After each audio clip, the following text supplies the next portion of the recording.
वालेकुम अस्सलाम। जी अमन। लोग आपसे डिफरेंट क्वेश्चंस करते हैं और उनमें से कुछ क्वेश्चंस ऐसे होते हैं जिनका कोई मतलब नहीं होता, फिजूल होते हैं। तो क्या आप उन क्वेश्चंस को आंसर देकर आपको अजीब नहीं लगता, आपको चिढ़ नहीं होती? देखो बेटा, सबसे पहली बात कि क्वेश्चन कोई भी बुरा नहीं होता है, गलत नहीं होता, ठीक है। स्टूडेंट जो होता है उसका अपना मेंटल लेवल होता है और वो उस लिहाज से क्वेश्चन करता है। और सेकंड ये है कि हमारी फील्ड ऐसी है कि हम लोगों को हर किस्म का जो सवाल होता है उसका जवाब हम लोगों को देना पड़ता है। मैं आपको इसके लिए एक इमाम आज़म अबू हनीफ़ा की एक स्टोरी सुनाती हूँ। इमाम आज़म अबू हनीफ़ा रहमतुल्लाह अलैह फ़िक़ह हनफिया के इमाम हैं और बहुत बड़े इमाम गुजर चुके हैं, ठीक है। तो इमाम आज़म अबू हनीफ़ा रहमतुल्लाह अलैह के घर पर आधी रात को एक शख्स आया और उसने आकर दरवाज़े पर दस्तक दी और वो जाकर छुप गया, ठीक है। इमाम आज़म अबू हनीफ़ा जागे और उन्होंने आकर दरवाज़े पर पहले पूछा कौन। कोई नहीं बोला। उन्होंने दरवाज़ा खोल कर बाहर देखा तो कोई भी नहीं था। वो वापस चले गए। कुछ देर के बाद जब वो शख्स वहाँ पर इंतज़ार करता रहा कि कब वो सो जाएं और मैं दोबारा से आऊँ, तो उसने काफ़ी देर इंतज़ार किया। जब उसे गुमान हो गया कि आप सो गए हैं, वो वापस आया। उसने आकर दरवाज़ा बजाया, दस्तक दी। तो अंदर से उन्होंने पूछा कौन, तो वो जाकर फिर छुप गया। फिर वो इतनी देर इसी तरह इंतज़ार करता रहा तीसरी मरतबा।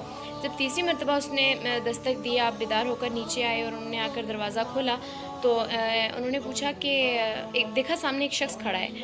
तो आपने उससे पूछा कि जी, बड़े तहम्मुल से पूछा कि जी आपको कोई काम है? तो उस शख्स ने आगे से उनसे सवाल किया कि मुझे ये बताएं कि पीप, ये जो हमारी ज़ख़म बन जाता है तो उसमें जो पीप पड़ जाती है या पीप वाले दाने बनते हैं, उसने पूछा कि जो पीप होती है तो ये मीठी होती है या खट्टी होती है, नमकीन होती है, इसका टेस्ट कैसा होता है? तो अब ये क्वेश्चन कैसा है करने में, ठीक है। तो आपने बड़े तहम्मुल से उसको जवाब दिया कि जब वो खुश्क होती है तो वो कड़वी होती है और जब वो गीली होती है तो तब वो मीठी होती है। तो वो बंदा बड़ा हैरान हो गया और उसने कहा कि आपको कैसे पता? क्या आपने चख कर देखी है? तो कहा नहीं, मैंने चख कर नहीं देखी, लेकिन आप सोचें कि जब वो गीली होती है तो उस पर आकर मक्खियाँ बैठती हैं, ठीक है। और जब वो खुश्क होती है तो मक्खियाँ उससे उड़ जाती हैं, उस पर नहीं बैठती। तो मक्खियाँ हमेशा मीठी चीज़ पर बैठती हैं, ना कि खट्टी चीज़ पर, ठीक है। जी, तो एमन अब आपको समझ आई कि सवाल करना कैसा और जवाब देना कैसा? जी हाँ। अभी कोई क्वेश्चन ये है कि बर्दाश्त करना कैसा है, बर्दाश्त क्या होता है? देखो बेटा, बर्दाश्त में इसी स्टोरी में से आपको दो एग्ज़ाम्पल्स देती हूँ। आपको बर्दाश्त की समझ आ जाएगी कि बर्दाश्त क्या चीज़ है।